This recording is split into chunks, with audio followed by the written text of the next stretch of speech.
지금의 영국이 대영 제국이었던 시절이 있었다. 전 세계에서 산업화를 가장 빨리 성공한 나라로 식민지에서 공급되는 자원을 바탕으로 역사상 가장 거대한 영토를 가진 제국을 건설했다. 이 거대한 제국을 효율적으로 관리하기 위해서는 복잡하고 정교한 시스템이 필요했고, 의회제도, 자본주의, 금융 등 지금의 글로벌 스탠다드를 영국이 제시했다 해도 과언이 아니다. 바다 건너에 있는 식민지와 무역으로 성장한 제국인 만큼 바다를 지키는 것은 생명줄을 지키는 것과 같았다. 따라서 영국은 그 누구보다 해군을 육성하는 게 중요하다고 생각했다. 그래서 영국은 진작부터 해군을 키웠고 군함 건조에 진심이었다. 영국 해군은 혁신을 두려워하지 않고 도전했다. 이런 도전과 혁신 때문에 한참 잘 나가던 시기에는 해군력 세계 2위와 3위의 전력을 합친 것보다 많은 전력을 보유해 현대 해군의 글로벌 스탠다드를 제시하기도 한다. 그리고 여기 한 항공모함이 있다. 이 항공모함은 다른 항공모함과 달리 선체가 매끈하고 일체화되어 있어 세련되고 우아한 느낌을 준다. 이 항공모함에서 이런 느낌을 받는 이유는 선진적인 설계를 적용해 시대를 앞서갔기 때문일 것이다. 바로 영국의 항공모함의 시작점이자 현대 항공모함의 원형이라고 할 수 있는 HMS 아크로열이다.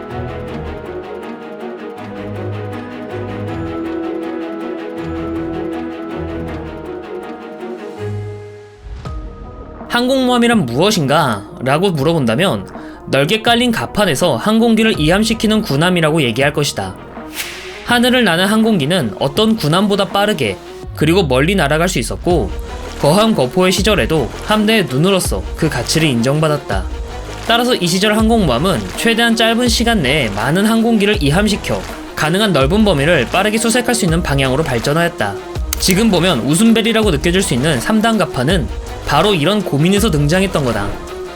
활주로가 많으면 단시간에 많은 항공기를 이함시킬 수 있기 때문이다.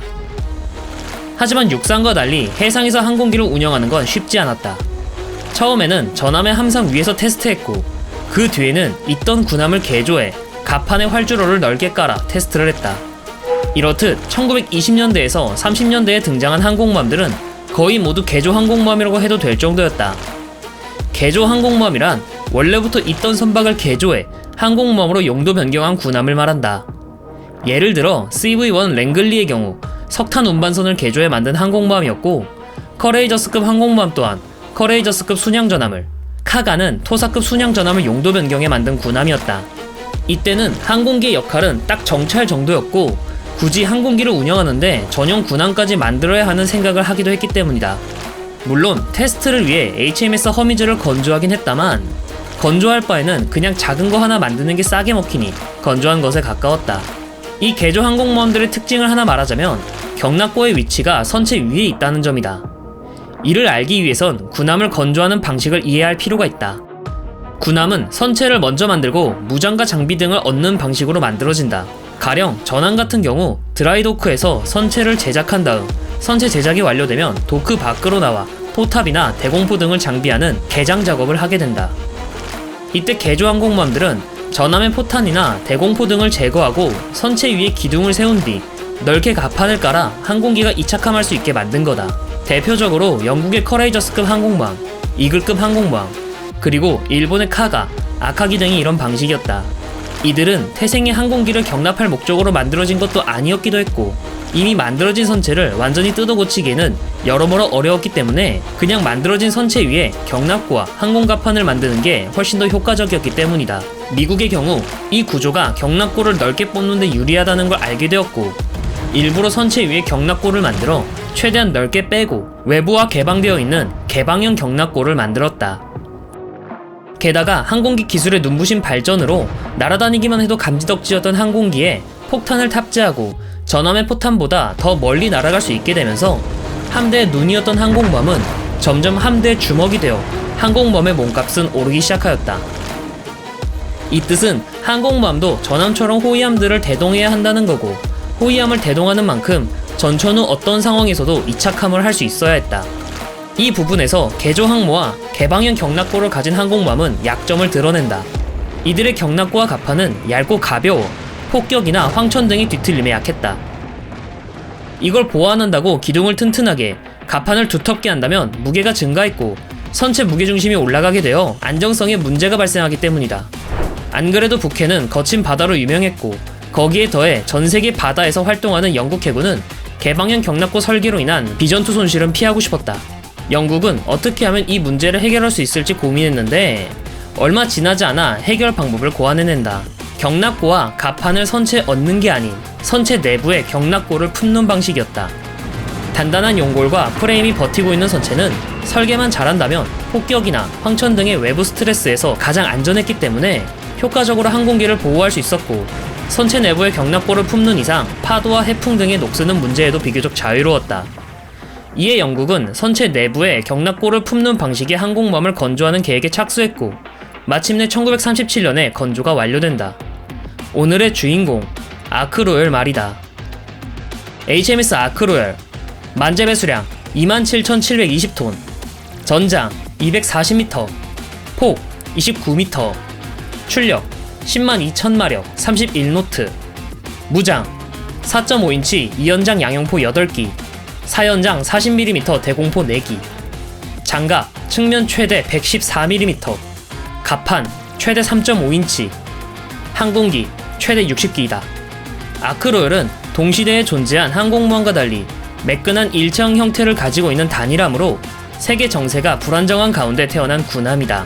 원래 영국 해군은 항공모함과 300대 해군 항공군을 조직하는 10년 건조 프로그램을 준비했었다. 하지만 1차 대전이 끝나고 전후 복구도 해야 하던 시기였기에 이 프로젝트는 제대로 진행되지 않았고, 런던 해군 군축조약이 체결된 1930년이 되자 프로젝트는 기술적으로 완성도가 높은 단일 항공모함을 건조하자는 계획으로 수정되었다. 때문에 책임자였던 아서 존스 경은 당시 항공모함에 적용된 기술을 모두 통합해 하나의 군함에 종합하는 것이 무엇보다 중요했다. 항공모함을 통해 바다에서도 항공기를 운영할 수 있다는 걸 알았지만 이후에 어떻게 착함시킬 것인가와 이함시킬 것인가라는 문제점을 해결해야 했다. 착함은 한미의 어레스팅 와이어를 항공기 꼬리에 있는 후크로 걸어 강제로 제동시키는 방법을, 이함은 캐터펄트라는 사출기를 장비해 해결했다. 함교는 연돌과 합쳐진 일체화 함교로 이전까지 하향식 연돌을 채택했던 것과 달리 상향식 연돌로 최대한 높게 빼내 항공기가 착함할 때 시야가 방해받지 않도록 최대한 배려를 했다. 엘리베이터 또한 중앙에 총 3개로 경납고에서 이 착함 작업을 빠르게 할 수 있었다.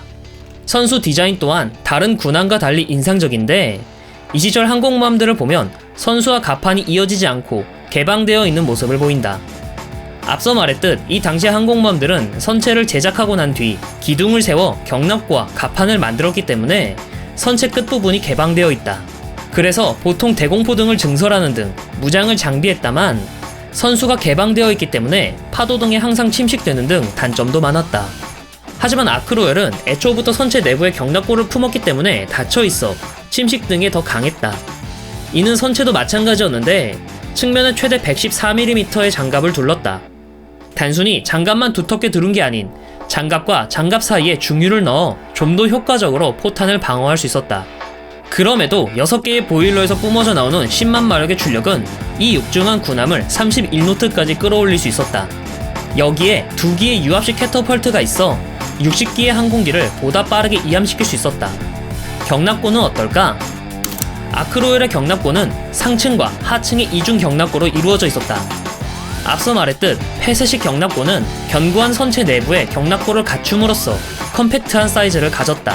경납고 주변에는 격벽이 설치되어 있어 경납고로 오는 충격을 한번 흡수하는 역할을 했다. 다만 이렇게 되면 문제점이 경납고의 공간이 작아질 수밖에 없었다. 부족한 공간에 대한 해결책으로는 경납고를 한층 더 만들어 부족한 경납고 문제를 해결하였다. 덕분에 아크로열은 총 60기의 항공기를 적재할 수 있었고 27,000톤 치고는 나쁘지 않은 적재량이었다. 그렇다면 운영한 항공군들은 어떨까? 아크로열은 페어리 소드피쉬와 블랙번 스쿠어를 운영했다. 특히 페어리 소드피쉬는 2차 대전에 활약한 내격기로 고격기인 주제에 1944년까지 운영한 항공기였다. 태평양 전쟁에서 활약했던 일본과 미국 항공기와 비교하면 그 성능은 떨어지지만 애당초 추축군에게 제대로 된 해군 항공대가 없었기에 제 역할을 충분히 수행할 수 있었다. 이렇듯 아크로열은 영국 최초의 밀폐형 경납고를 가진 항공모함으로 다른 나라와 비교해 만듦새는 물론 설계 관점에서도 앞서는 항공모함이었다. 그리고 아크로열이 전공을 세우기 시작한 날은 머지않아 찾아왔는데 1939년 2차 세계대전이 시작되자 아크로열은 대잠함들과 함께 헌터킬러라는 그룹으로 첫 임무를 시작한다. 작전을 시작한 지 얼마 지나지 않아 U-39를 침몰시키면서 아크로열은 2차 대전 개시 후 최초로 유보트를 침몰시킨 항공모함이 된다. 이후 아크로열은 본격적으로 추측군이 바다에 나오는 것을 막기 위해 동분서주하게 된다. 그라프시페 추격전이나 노르웨이 캠페인에서도 참여, 독일이 대서양으로 나오지 못하도록 막는 역할을 수행했고, 프랑스가 항복하자 독일이 프랑스 함대를 사용하는 것을 우려해 기습할 때도 정찰 및 폭격 임무를 수행한다. 이후 아크로열은 지중해 함대에 배치되어 지중해 항로를 보호하고 이탈리아 해군이 지중해 밖으로 나오는 것을 차단하는 역할을 한다. 특히 1940년부터 42년까지 몰타를 지원하기 위해 호송대를 호위하는 임무를 수행하면서 이탈리아 호송대를 차단하는 역할도 한다. 항공모함 한 척 없던 이탈리아 해군은 영국 지중해 함대에 제대로 된 저항도 못해 공군으로 저항을 하긴 한다만 아크로열의 명중탄은 없었다고 한다. 이후 41년 2월에 잠시 샤르노스트와 그나이 제후를 추격하기 위해 대서양에 파견됐고, 독일 함대의 위치를 찾아내면서 독일 해군의 작전을 방해했다. 임무를 마치고 다시 지중해로 돌아왔을 때 이번에야말로 지중해에서 벗어나보기 위해 이악 물고 공격하는 이탈리아 공군과 독일 공군의 공습이 날아왔다. 이때 아크로열은 하루 동안 약 50기의 항공기 공습을 받지만 34개의 페어리 풀모와 호위함들과 함께 방어하는 데 성공한다. 당시 페어리 풀모의 성능은 영국 해군에서도 인정할 정도로 성능이 좋지 않았는데, 그럼에도 불구하고 아크로열은 우수한 레이더와 정확한 항공 관제 덕분에 추측근보다 떨어지는 항공기를 운영함에도 효과적으로 이들을 물리칠 수 있었다. 덕분에 아크로열이 호위하던 호송대에도 별다른 피해는 없었고, 아크로열 자체도 경미한 피해만 입을 정도로 성공적으로 방어해 행운함이라는 별명을 얻기도 하며 지중해 제공권과 제해권을 장악하는데 톡톡한 역할을 한다. 그 뒤 아크로열 함생에 가장 큰 사건이 하나 생기는데, 바로 바다 괴수 비스마르크 추격전이었다. 후드를 침몰시키며 한껏 주가를 올린 비스마르크에 눈이 뒤집힌 영국은 어떤 방법을 쓰더라도 반드시 비스마르크를 침몰시키리라 다짐했고, 대서양에서 가용할 수 있는 모든 군함을 비스마르크 추격전에 사용하였다. 물론 지중해에 있는 아크로열의 함대도 마찬가지였다. 후드를 격침시키고 브레스트 항구로 이동 중이던 비스마르크는 아크로열의 항공기에 발각되었고, 아크로열은 곧바로 소드피쉬를 출격시켜 비스마르크의 어뢰 공격을 하였다. 이 어뢰에 비스마르크는 타가 고정되어 속도를 잃게 되었고, 그 결과 비스마르크는 영국 함대의 추격에 잡혀 침몰하게 된다. 사실상 비스마르크를 격침시키는데 가장 큰 역할을 해주었던 것. 이후에도 아크로열은 지브롤터를 모항으로 지중해에 배치되어 몰타섬을 방어하는 데 힘썼고, 몰타섬의 보급과 항공기 수송을 해주며 추측군의 신경을 박박 긁는다. 아크로열이 지킨 몰타섬은 이탈리아에서 아프리카로 가는 보급을 사실상 끊어놓는 역할을 하면서 독일이 아프리카 전선에서 패배하게 되는 원인을 제공하였다. 그러다 보니 독일 해군에게 아크로열은 눈의 가시 같은 존재였었다.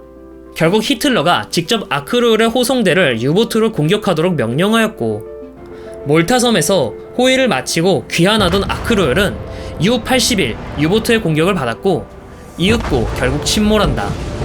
한때 공습에서도 경미한 피해만 입었으며, 유보트들이 아크로열과 몇 번 조우했을 때도 마침 어뢰가 없어 그냥 지나쳤을 정도로 행운함이었지만, 이 행운은 오래가지 못한 거다.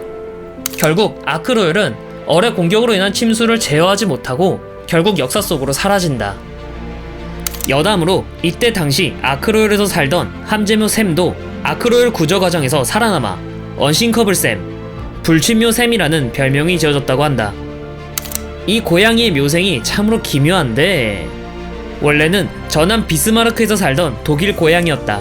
하지만 비스마르크 침몰 후 영국 구축함 코사크에서 살며 오스카라는 이름으로 불리다 코사크가 유보트 공격으로 침몰할 때 구조돼 지브롤터 항구로 가게 되었고, 그 뒤 아크로열의 승함에 승무원들이 샘이라는 이름을 지어주었다고 한다. 후에 벨파스트 해군기지로 옮겨져서 1955년까지 살았으니 명줄 한번 즐긴 고양이로 지금까지 회자되고 있다. 아크로열은 영국 항공모함은 물론 현대 항공모함까지 항공모함은 어떻게 만들어야 하는지 가이드라인을 제시해준 군함이었다. 아크로열 건조 이후 영국 해군은 아크로열의 설계도를 바탕으로 일러스트리어스급, 콜로서스급, 마제스틱급 등을 건조했고, 심지어 오데이셔스급 항공모함에도 그 흔적이 남아있을 정도였다. 특히 튼튼한 선체 내에 경납고를 품는 구조는 선체를 강화하고 장갑화하기 유리했기 때문에 이후 일러스트리어스급 항공모함이 장갑 항모로 건조되는데 큰 도움을 주었다. 아크로열의 갑판은 항공폭탄을 막기에는 부족했지만 일러스트리어스급 항공모함으로 넘어와서 500파운드의 폭탄을 막아낼 정도로 튼튼하고 두터워졌기 때문이다. 이 때문인지 일러스트리어스급 항공모함은 전쟁 중 단 한 척도 침몰하지 않았고 전쟁이 끝나고 제트기까지 운영하는 영광을 얻는다. 일러스트리어스급 항공모함이 이렇게 장수할 수 있었던 이유는 아크로열의 설계가 선진적이었기 때문이다. 아크로열의 설계는 전투기가 대형화되고 무거워지면서 더 주목받는데 선체 위에 경납고와 갑판을 만드는 방식으로는 착함할 때 스트레스를 견디기 힘들었고 피탄식 경납고는 무조건 피해를 보기 때문에 데미지 컨트롤 차원에서 부담이 될 수밖에 없었다. 그렇다고 보강하기 위해 빔과 기둥을 추가하자니 무게가 증가해 선체 안정성을 떨어뜨릴 수밖에 없기 때문이다.